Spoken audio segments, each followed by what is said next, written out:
जय हिंद मेरे प्यारे बच्चों, कैसे हो आप सभी लोग। मैं उम्मीद करता हूँ आप सभी लोग बिल्कुल ठीक और स्वस्थ होंगे। तो आज फिर से मैं सेकंड सीरीज लेकर के आया हूँ, जो आप लोगों की फिजिक्स की सीरीज को मैं स्टार्ट किया था PYQ के क्वेश्चन को।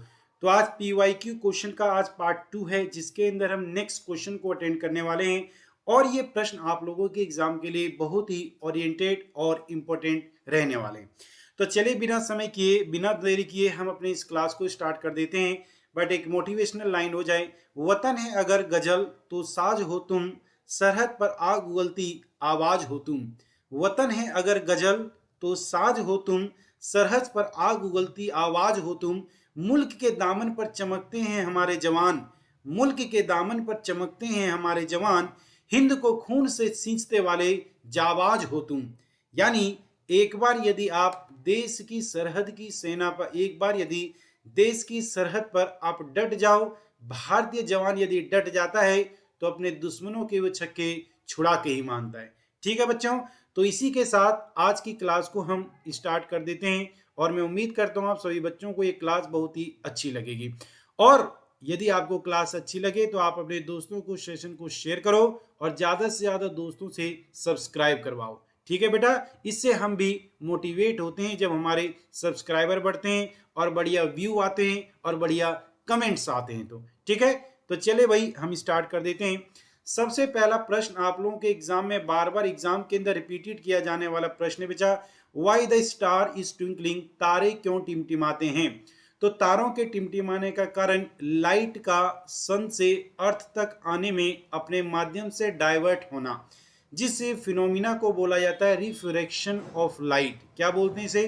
प्रकाश का अपवर्तन या रिफ्रैक्शन ऑफ लाइट। तो ऑप्शन देखते हैं, particular frequency of the starlight. ये कहते हैं स्टारलाइट जब अर्थ के अंदर आती है तो उसकी फ्रीक्वेंसी में चेंज आ जाता है। बिल्कुल नहीं, ये गलत है। Reflection of the starlight from the ocean surface, यानी ओशियन के सरफेस से रिफ्लेक्ट होने पर दिखती है, ये भी गलत है। Atmospheric refraction of the starlight, this will be the right answer. यानी स्टारलाइट का सूर्य के तारे का जो है उसका रिफ्लेक्शन होने के कारण से, चाहे जो चांद के तारे होते हैं उन तारों का रिफ्रैक्शन होने के कारण से ये फिनोमिना घटती है।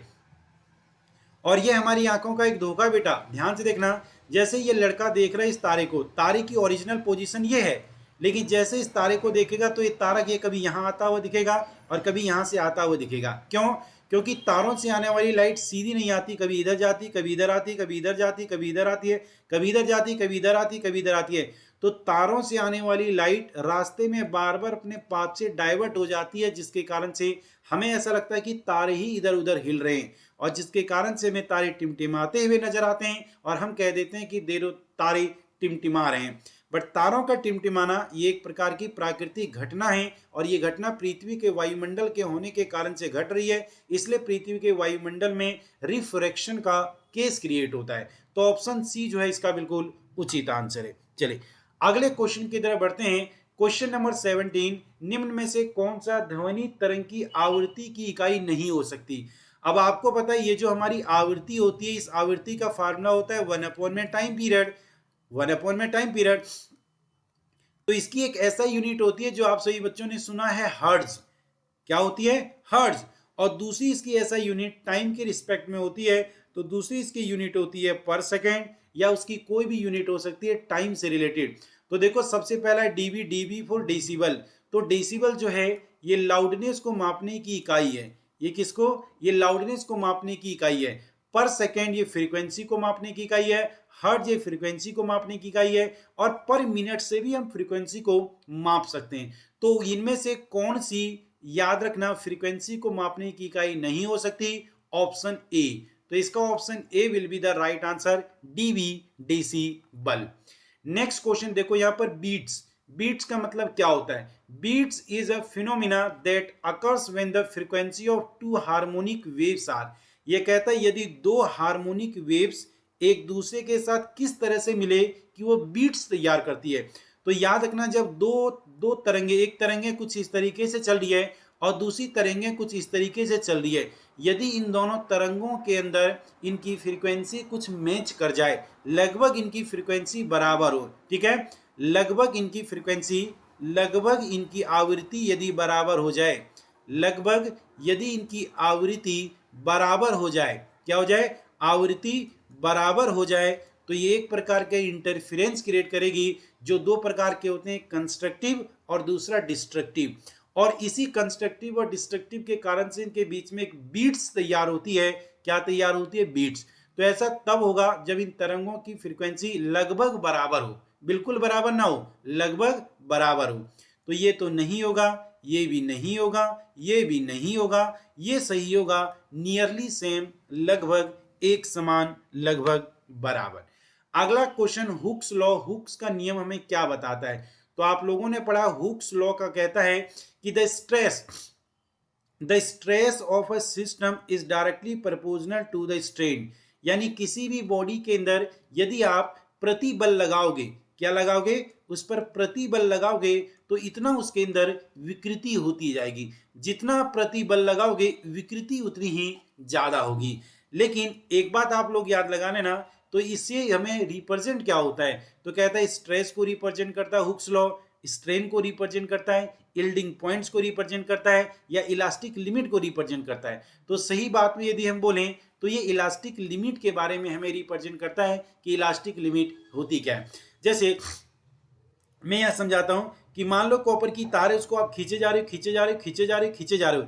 एक ऐसा समय आएगा कि खींचने के बाद वो तार की तार टेढ़ी हो जाएगी, और एक ऐसा समय आएगा कि तार की तार टूट जाएगी।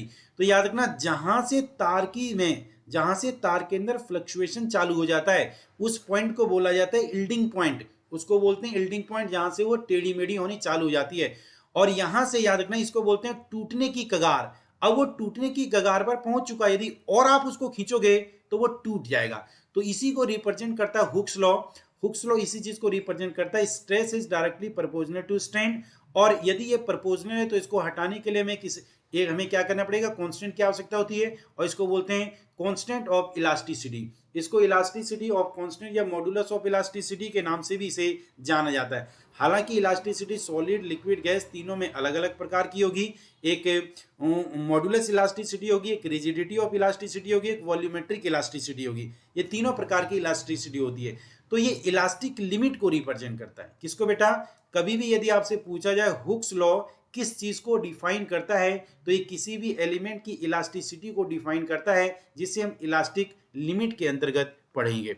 अगला प्रश्न आपके सामने है, हीट इज ऑलवेज फ्लो। हम लोगों को पता है हीट कहां से कहां जाएगा। तो देखो भाई, ये हम लोगों ने एक सस्पेंस चढ़ा रखा है जिसके अंदर हम पानी को गर्म कर रहे हैं। अब आपको पता है कि ये नीचे से इसको हीट दे रही है। यदि ये नीचे से इसको हीट दे रही है तो नीचे का तापमान ज्यादा और ऊपर का तापमान कम होगा।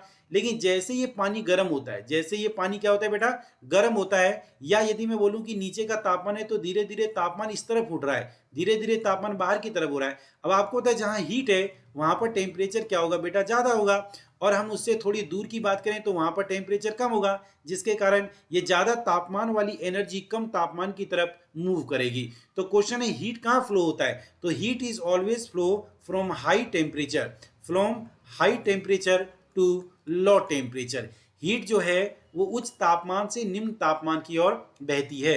ऑप्शन देखते हैं, from a colder object to a hotter object, wrong. From a hotter object to a colder object, right. In both direction, wrong. Heater nevers flow from one object to another. कह रहे heat कभी भी एक object से दूसरे object में transfer नहीं होती। ये तो बेटा बिल्कुल गलत है।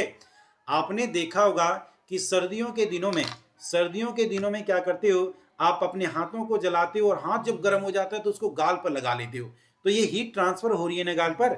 या हाथ जब गर्म करते हो तो हाथों को पूरा गर्म करके और अपने दोस्त के गाल पर आप लगा देते हो, तो आपका दोस्त बहुत ही अच्छा फील करता है, क्योंकि उसके गालों पर ये गरम गरम हाथ आप लगाते हो। तो कहने का मतलब है हीट इज ऑलवेज ट्रांसफर। तो ये भी हमारा आंसर होंगे। तो एक ही हमारा ऑप्शन सही है, बी। एक ही ऑप्शन सही है, B will be the right answer. चलिए बेटा नेक्स्ट क्वेश्चन की तरफ बढ़ जाते हैं। Light waves are incident in air glass boundary. ये देखो लाइट वेव्स जो है वो एयर से लेकर के ग्लास के अंदर जा रही है। Some of the light waves are reflected and some of the refracted in the glass. ये कह रहा है कि कुछ लाइट की रेज यदि आ रही है तो वापिस लौट कर आ जा रही है, और कुछ लाइट की रेज जो जा रही है वो इसके अंदर रिफ्रैक्ट हो रही है, एक मीडियम से दूसरे मीडियम में जा रही है। Which one of the following property is the same from the incident wave to the refracted waves? ये कहता है कि जब लाइट एक मीडियम से दूसरे मीडियम में जाती है तो इनमें से कौन सी ऐसी चीज है जो सेम नहीं होती है। ठीक है, प्रॉपर्टी इज द सेम, मतलब कौन सी ऐसी चीज है जो सेम रहती है। तो एक बार मुझे बताओ, जब लाइट एक मीडियम से दूसरे मीडियम में जाता है तो लाइट अपने पाथ से डाइवर्ट हो जाता है, और इसके डाइवर्ट होने का कारण है लाइट की स्पीड का कम होना। तो लाइट की स्पीड जो है बेटा वो डिक्रीज हो जाती है, यानी कम हो जाती है, और उसकी डायरेक्शन जो होती है वो चेंज हो जाती है, यानी it bends towards the normal, यानी ये अभिलंब की तरफ झुक जाता है। इसकी ब्राइटनेस जो होगी वो भी लेस हो जाएगी, यानी कम हो जाएगी। लेकिन एक ऐसी चीज है जिसमें कोई चेंज नहीं आएगा, और this is the frequency. Frequency के साथ साथ एक और चीज मैं लिख दे रहा हूं, कलर। तो याद रखना, जब भी लाइट रेयर टू डेंसर में इंटर करता है, जब भी लाइट रेयर टू डेंसर के इंटर करता है तो सभी प्रॉपर्टीज में चेंज आ जाएगा, सिवाय कलर के और फ्रीक्वेंसी के। कलर और फ्रीक्वेंसी कभी भी चेंज नहीं होगी, ये दोनों की दोनों चीजें चेंज नहीं होगी, इस बात को आप नोट डाउन कर लो। बाकी स्पीड भी चेंज हो जाएगी, डायरेक्शन भी चेंज हो जाएगी, ब्राइटनेस भी चेंज हो जाएगी, वेवलेंथ भी चेंज हो जाएगी, but frequency is constant, frequency में कोई बदलाव नहीं आएगा। तो ऑप्शन कौन सा है, D will be the right answer, ये बिल्कुल सेम रहेगा। अगला प्रश्न है क्वेश्चन नंबर 22। क्वेश्चन नंबर 22 में क्या कहता है, which one of following statement is true for a simple harmonic oscillatory. ये सिंपल हार्मोनिक मोशन से कह रहा है। तो देखो बेटा, सिंपल हार्मोनिक मोशन क्या होता है, ये हमारे पास स्प्रिंग है, और इस स्प्रिंग को हमने अपनी तरफ से एक ताकत लगा करके खींचा, तो हमने इसको खींचा इस डायरेक्शन में, फोर्स को हमने इस डायरेक्शन में लगाया है, लेकिन जैसे हम इसको छोड़ेंगे तो डिस्प्लेसमेंट हमारी इस डायरेक्शन में हो जाएगी। फोर्स इस डायरेक्शन में लगा है, खींचा हमने इधर, और जैसे छोड़ेंगे तो मूव करेगा वो इधर। तो कहते हैं कि force is directly proportional to the displacement. Force displacement के डायरेक्टली प्रोपोर्शनल होता है, बट याद रखना फोर्स और डिस्प्लेसमेंट की डायरेक्शन एक दूसरे के क्या होती है बेटा, अपोजिट होती है, इसलिए हम यहाँ माइनस लगा देते हैं। और यहाँ हम एक कांस्टेंट लगाएंगे, F is equal to K D, या इसे x बोलोगे तो x मान लो, F is equal to minus का के डी। तो अब एक छोटी सी बात मुझे बताओ, आप यहाँ पर फोर्स और डिस्प्लेसमेंट ये दोनों एक दूसरे के अपोजिट डायरेक्शन में बात करें, फोर्स यदि अप लगाओगे तो इसकी डायरेक्शन हो जाएगी डाउन। देखते हैं ऑप्शन को, force is acted directly proportional to the displacement, बिल्कुल सही है। फोर्स डिस्प्लेसमेंट के कैसा है बेटा, डायरेक्टली प्रोपोर्शनल है, बिल्कुल सही। For the mean position and the same direction, ये कह रहा है कि जिस डायरेक्शन में फोर्स लगाओगे उसी डायरेक्शन में बॉडी के अंदर मूवमेंट होगी, ये बिल्कुल गलत है, ये सरासर झूठ है। इस केस के लिए, स्प्रिंग फोर्स के लिए, force is acting is directly proportional to the displacement from the mean position and is in opposite position, बिल्कुल सही है। ये मीन पोजीशन से जिस भी डायरेक्शन में फोर्स लगाओगे उसकी विपरीत दिशा में गति करेगा।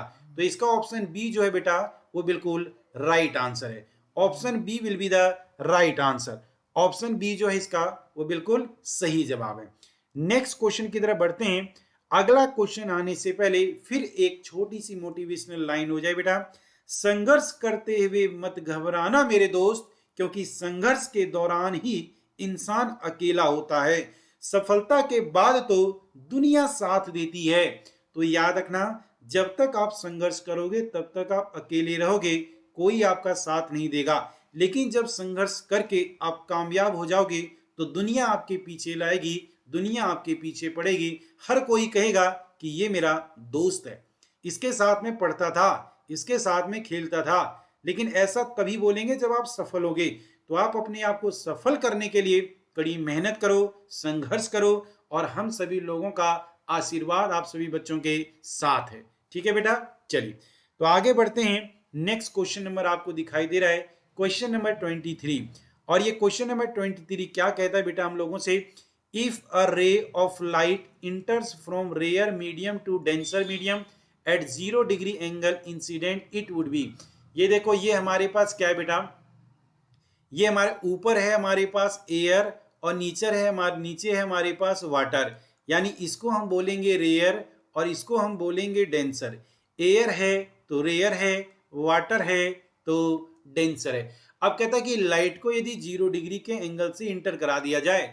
अब बताओ, लाइट को यदि हमने 0 डिग्री के एंगल से इंटर करा दिया तो लाइट ना तो ऊपर जाएगा ना ही लाइट नीचे आएगा, तो इसके अंदर ना तो रिफ्लेक्शन होगा ना ही रिफ्रैक्शन होगा।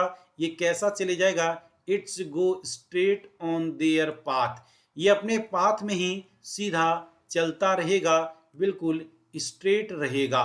ठीक है बेटा, तो ऑप्शन ए रिफ्लेक्ट हो जाएगा, बिल्कुल गलत। गो स्ट्रेट ये राइट है, टर्न्स टुवार्ड्स राइट ये रॉन्ग है, बेंड्स 45 डिग्री ये रॉन्ग है। ठीक है बेटा, बेंड्स तब होगा जब उसे हम, अच्छा एक और क्वेश्चन बोलता है, यदि वो इसकी जगह पर परपेंडिकुलर आता, कैसे आता? परपेंडिकुलर आता, तो भी उसके अंदर कोई डाइवर्जन नहीं होता। हाँ, रिफ्रैक्शन की बात करें तो रिफ्रैक्शन भी नहीं होता उसके अंदर, क्योंकि रिफ्रैक्शन तो तब होता है कि जब लाइट रेयर टू डेंसर में जाती तरफ वो अपने पाथ से डाइवर्ट हो जाती है। तो यदि हम उसको 90 डिग्री के एंगल से थ्रो करें, कितने डिग्री के एंगल से? यदि 90 डिग्री के एंगल से करें तो भी ना तो रिफ्लेक्शन होगा ना ही रिफ्रैक्शन होगा, और यदि 0 डिग्री के एंगल से करें तो भी ना तो रिफ्लेक्शन होगा ना ही रिफ्रैक्शन, वो बिल्कुल स्ट्रेट यानी सीधी चली जाएगी। तो इसके लिए option B will be the right answer. ठीक है बेटा, चलिए आगे बढ़ते हैं। Next question number 24, mirage is an illusion of, mirage को बोला जाता है optical illusion. Mirage is a optical illusion, ये एक प्रकार का प्रकाशिक भ्रम है। प्रकाश के कारण रास्ते में होने वाला जो हमें भ्रम दिखता है उसको प्रकाशिक भ्रम बोलते हैं। इस भ्रम को बोला जाता है मिराज, इसको बोलते हैं मिराज, या इसको बोला जाता है बेटा मरीचिका। देखो बेटा ध्यान से, इस मरीचिका में होता क्या है कि गर्मियों के दिनों में जब चारकोल के रोड पर जब हम दूर से चलते हुए आते हैं तो हमें यहाँ पानी के होने का भ्रम हो जाता है, हालांकि कोई पानी होता नहीं है। इसी मिराज, इसी को हम बोलते हैं मिराज, इसी को मृग तृष्णा या इसी को मरीचिका के नाम से जाना जाता है। ये रेगिस्तान में भी हो सकता है, ये एक्चुअली हमेशा हॉट रीजन में होगा। कहाँ? गर्म क्षेत्र में होगा, हॉट रीजन में होगा, गर्म क्षेत्र में होगा। जिन स्थानों में हीट बहुत ज़्यादा होती है वहाँ पर होगा। तो या तो ये चारकोल के रोड पर होगा या फिर गर्मियों के दिनों में रेगिस्तान में होगा। ठीक है बेटा, तो इसका कौन सा आंसर होगा?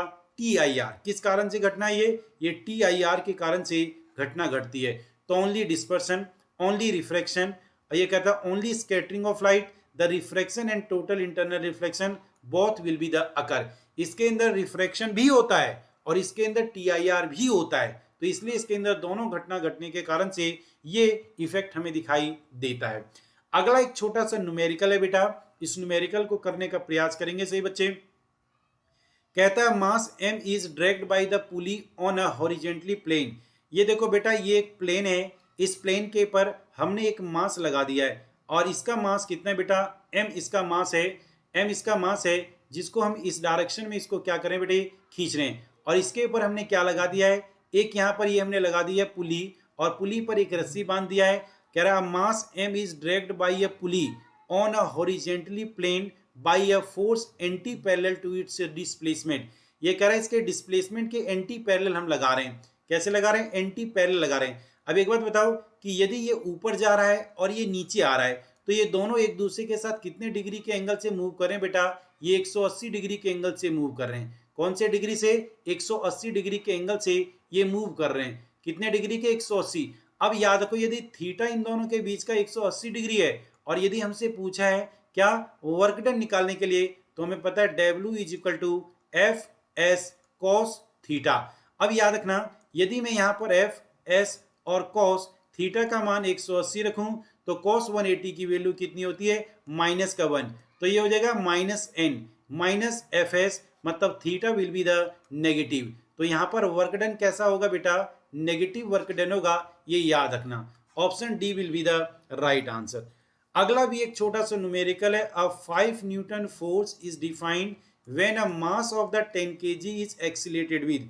ये कह रहा है कि 5 न्यूटन का फोर्स को, मास को 10 kg किलोग्राम से कैसे एक्सीलरेट किया जाएगा। तो कहता है F is equal to mass into में acceleration, force is given 5 newton and mass is given 10 kg, then acceleration will be 5 upon में 10 इज इक्वल टू एक्सीलेशन, ये हो जाएगा 0.5 मीटर पर सेकेंड का स्क्वायर। कौन से ऑप्शन में छिपा बैठा है? 5 wrong, 0.5 metre per second square. Option B will be the right answer. अगले प्रश्न की तरफ हम लोग बढ़ जाते हैं बेटा। अगला प्रश्न question number 27, body boy, question number 27, a boy of mass 52 kilogram jump with a horizontally velocity of 2 metre per second into a stationary cart of 3 kilogram. एक मिनट देखो बेटा, एक ये हमारे पास कार्ट है, ये हमारे पास क्या है बेटा, एक कार्ट है जिस कार्ट के अंदर कुछ टायर लगा देते हैं, ठीक है। अब ये कहता है कि boy of 52 kilogram jump with the horizontally, jump with the horizontally velocity. तो कोई कहता है कि ये कोई एक लड़का है, कोई मान लो कि कोई जैसे ऐसे ही मान लो कि कोई एक बिल्डिंग है और इस बिल्डिंग के ऊपर से कोई एक लड़का है यहाँ पर खड़ा है, और इस लड़के से खड़ा होकर के यहाँ से वो, ये लड़का कितने किलोग्राम का बेटा, तो ये 52 किलोग्राम का है, और ये इसके ऊपर जंप कर देता है, ये इसके ऊपर क्या करता है बेटा, जंप कर देता है। कितने की स्पीड से जंप करता है, 2 मीटर पर सेकंड के स्क्वायर की। और ये जो कार्ट है, इस कार्ट का मास कितना है, 3 किलोग्राम है। तो कह रहा है कि यदि ये 2 मीटर पर सेकंड की स्पीड से इसके ऊपर मूव कर रहा है, तो बताओ ये कितने की स्पीड से आगे की ओर मूव करेगा, ये हमें निकालना है।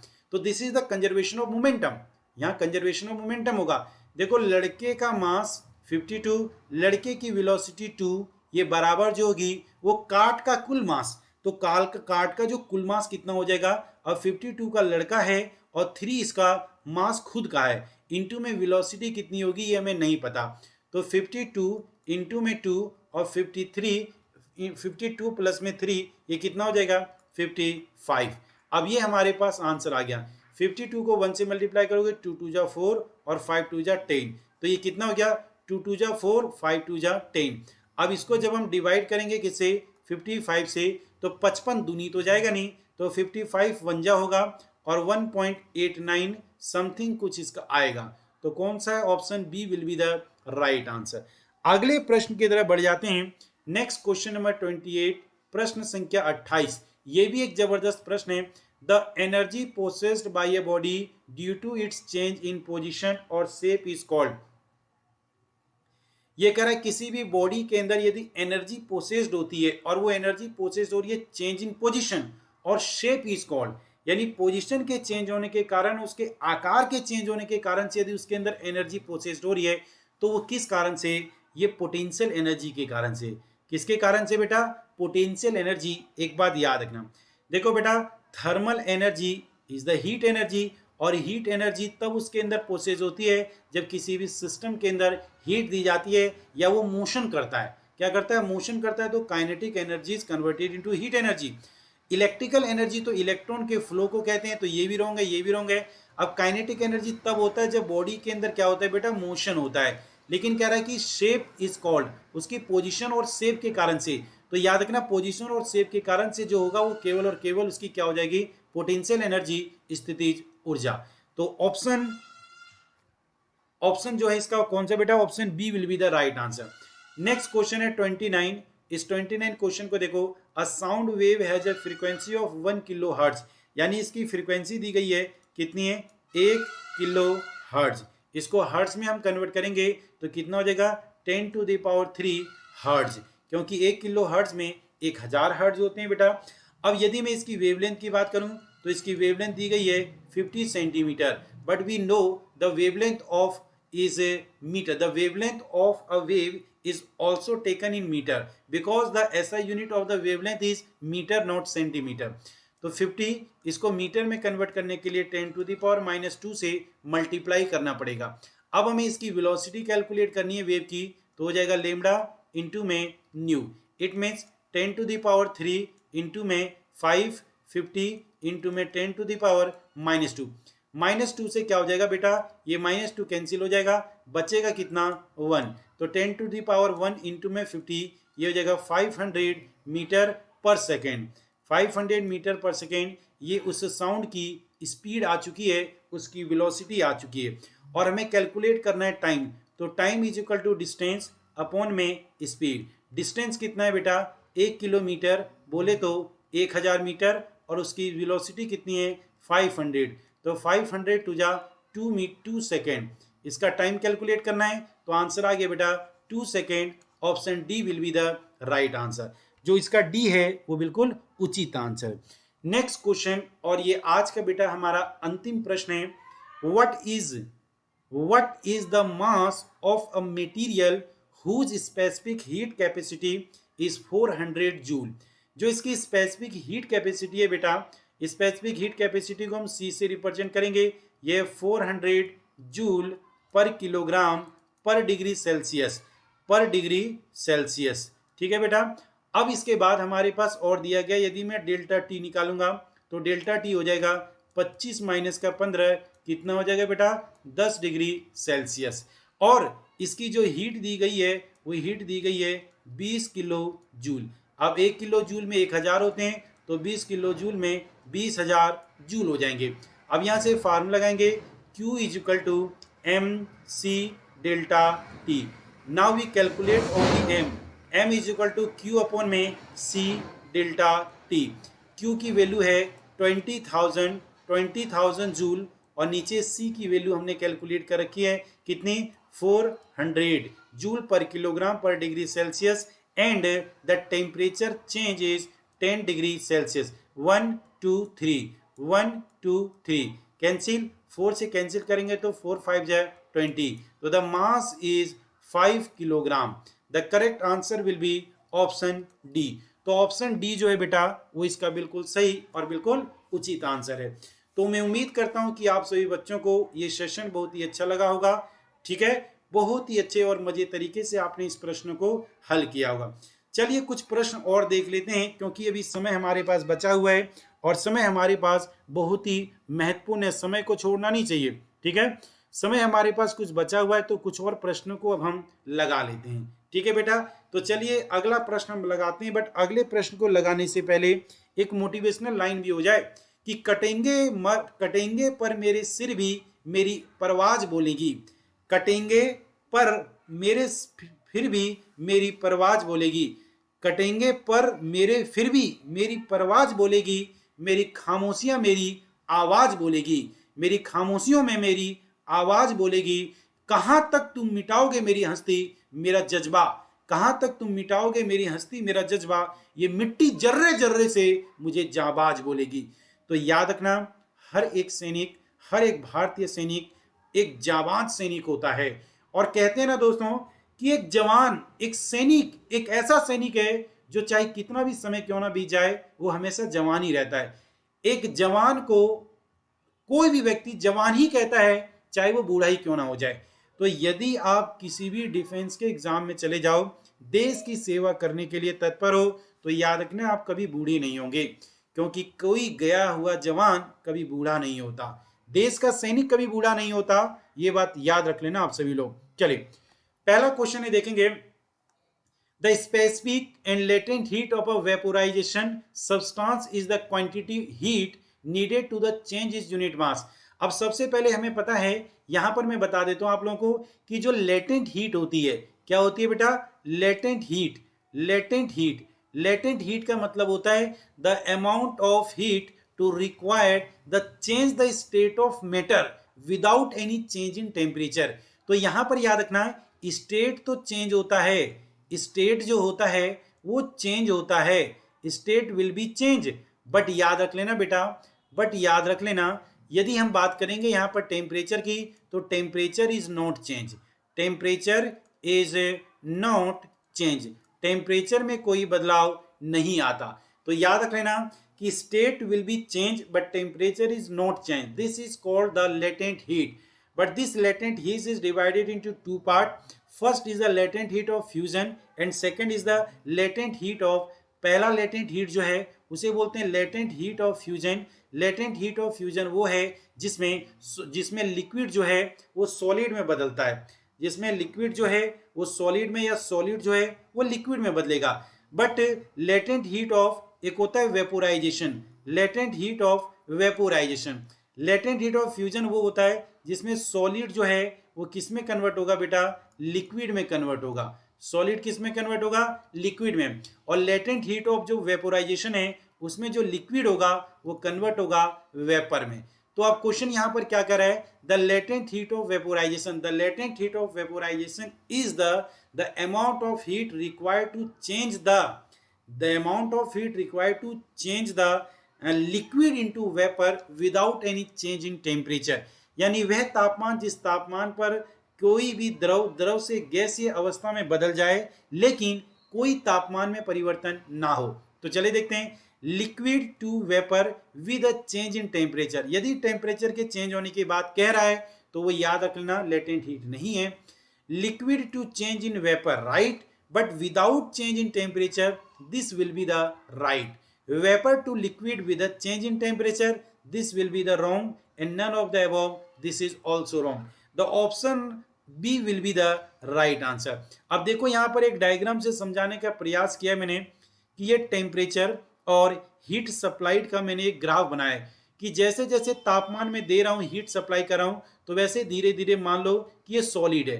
ये जो यहाँ से यहाँ तक का स्टेट है ये कैसा है, सॉलिड है। इस सॉलिड को जैसे जैसे हमने तापमान दिया तो धीरे धीरे सॉलिड से किस में बदल गया बेटा, ये किस में बदल गया, लिक्विड में बदल गया। और इसी को बोला जाता है सॉलिड जो है, सॉलिड जब लिक्विड में बदल जाता है तो इसी को बोला जाता है लेटेंट हीट ऑफ फ्यूजन। देखो यहाँ दिया, temperature remains constant as a solid turns to liquid. Temperature के एक समान रहने के बावजूद भी सॉलिड का लिक्विड में बदल जाना, ये उसका कहलाता है लेटेंट हीट ऑफ फ्यूजन। लेकिन अब उस लिक्विड को हम धीरे धीरे गर्म किए जा रहे हैं, गर्म किए जा रहे हैं, तो एक ऐसा स्टेट आता है जिसमें liquid is converted into gas. Liquid जो है वेपर में कन्वर्ट हो जाता है, but without any change in temperature, बिना कोई तापमान में परिवर्तन हुए। तब याद रख लेना, temperature remains constant as a liquid turns into gas. This is called the latent heat of vaporisation. और याद रखना, ये लेटेंट हीट ऑफ वेपोराइजेशन जो है ये एक प्रकार का सरफेस फिनोमिना है। ये कैसा है, ये सरफेस फिनोमिना है, ये एक प्रकार का याद रख लेना, यानी पानी की सतह पर घटने वाली एक प्रकार की घटना है। ठीक है बेटा, आगे बढ़ते हैं next question number 32। Question number 32 कहता है evaporation from the surface of a given liquid take place more rapidly. यानी आपको बताना है एवोपरेशन किस केस में सबसे ज्यादा होगा। तो मैं आपको बता देता हूं, evaporation is directly proportional to temperature and evaporation is directly proportional to surface area and evaporation is directly proportional to wind velocity, but evaporation is inversely proportional to humidity। मतलब सीधा ये है, evaporation का मतलब होता है कपड़े से पानी को सोखना, यानी गीले कपड़े का सूखना। तो आपको पता है तापमान बढ़ा दोगे तो कपड़े जल्दी सूख जाएंगे, मतलब एवोपरेशन जल्दी हो जाएगा। यदि सरफेस एरिया बढ़ा दोगे, कपड़े को फैला करके रख दोगे तो कपड़े जल्दी सूख जाएंगे। यदि कपड़ों के आसपास में हवाओं की स्पीड ज्यादा होगी तो कपड़े जल्दी सूख जाएंगे। लेकिन जब हमारे वायुमंडल में आर्द्रता ज्यादा होगी, वायु में नमी ज्यादा होगी, तो कपड़े धीरे से सूखेंगे। इसलिए evaporation is inversely proportional to humidity. तो हमें किसी भी कपड़े को ज्यादा सुखाने के लिए एक तो टेम्परेचर का होना चाहिए ज्यादा और दूसरा सरफेस एरिया का होना चाहिए ज्यादा। तो देखते हैं ऑप्शन में, the temperature is high but the surface area of the liquid is large. यानी लिक्विड का सरफेस एरिया लार्ज होना चाहिए। ये बिल्कुल सही है, क्योंकि समुद्रों में याद रखना, जो बर्फ से, समुद्रों में जो पानी से क्या बनाया जाता है बच्चे, नमक बनाया जाता है। उस पानी को खुले एरिया के अंदर फैला दिया जाता है ताकि जल्द से जल्द पानी एवोपरेट हो जाए और नमक इसके अंदर नीचे बचा रह जाए। द टेम्परेचर इज लो, यानी लो टेम्परेचर में तो कभी भी एवोपरेशन हाई होता ही नहीं है। तो ये दोनों लॉ वाले रॉन्ग है। The temperature is high and the surface area liquid is small. अब आपको पता है किसी रुमाल, दो रुमाल है आपके पास, एक रुमाल को खोल करके गीला करके, दोनों गीले रुमाल हैं, एक गीले रुमाल को फैला करके छोड़ दोगे, दूसरे गीले रुमाल को मोड़ करके छोड़ दोगे, तो कौन सा रुमाल जल्दी सूखेगा? बोलोगे सर जो फैला हुआ है, जिसका सरफेस एरिया लार्ज है। तो option A will be the right answer. चलिए अगला क्वेश्चन देख लेते हैं, क्वेश्चन नंबर 33। क्वेश्चन नंबर 33 कहता है which of the following statement correct explain the existence of the positive force between the two electric charge. ये दो इलेक्ट्रिक चार्ज के बीच में पॉजिटिव फोर्स तब होता है जब वो बॉडी एक दूसरे के अपोजिट डायरेक्शन में मूव करती है। कैसे अपोजिट?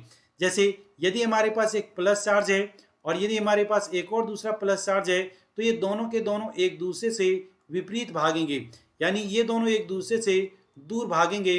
और यदि एक माइनस चार्ज है और दूसरा भी हमारे पास माइनस चार्ज है, तो ये दोनों भी एक दूसरे से कहाँ भागेंगे बेटा? ये दोनों भी एक दूसरे से दूर भागेंगे। ये भी इधर भागेगा और ये भी इधर भागेगा। लेकिन यदि एक प्लस है और यदि एक माइनस है, तो अब ये दोनों एक दूसरे के कहाँ आएंगे, नजदीक आएंगे। ये दोनों एक दूसरे के कहाँ आएंगे बेटा, नजदीक आएंगे। तो इन दोनों में जो फोर्स लगता है उसे बोलते हैं रिपल्सन फोर्स, और इसमें जो फोर्स लगेगा उसे बोलते हैं अट्रैक्शन फोर्स। आपने कूलॉम लो तो पढ़ा होगा, जिसमें बताया होगा same charge are repel to each other but opposite charge are attract to each other.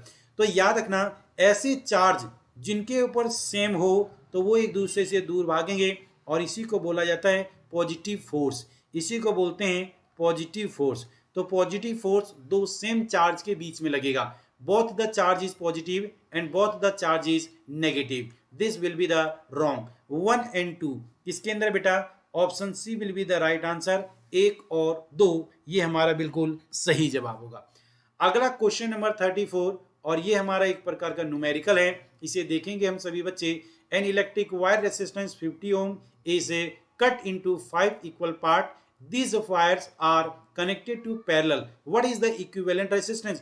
ये कह रहा है कि इतना लंबा कोई एक वायर है, और इस वायर का जो रेसिस्टेंस है वो 5 ओम है। इसको हमने कितने टुकड़ों में काट दिया बेटा, 5 बराबर टुकड़ों में काटा। 1 टुकड़ा, 2 टुकड़ा, 3 टुकड़ा, 4 टुकड़ा, 5 टुकड़ा। ये पांचों टुकड़े जिसको हमने एक बराबर में काटा है। अब जब इन पांचों की लंबाई एक बराबर है तो इन पांचों का रेसिस्टेंस भी बराबर होगा बेटा। तो ये 10 को 5 टुकड़े में काट दो, 50 को 5 टुकड़े में, तो ये 10 हो जाएगा। ये 10 ओम हो गया, ये भी 10 ओम हो गया, ये भी 10 ओम हो गया, ये भी 10 ओम हो गया, ये भी 10 ओम हो गया।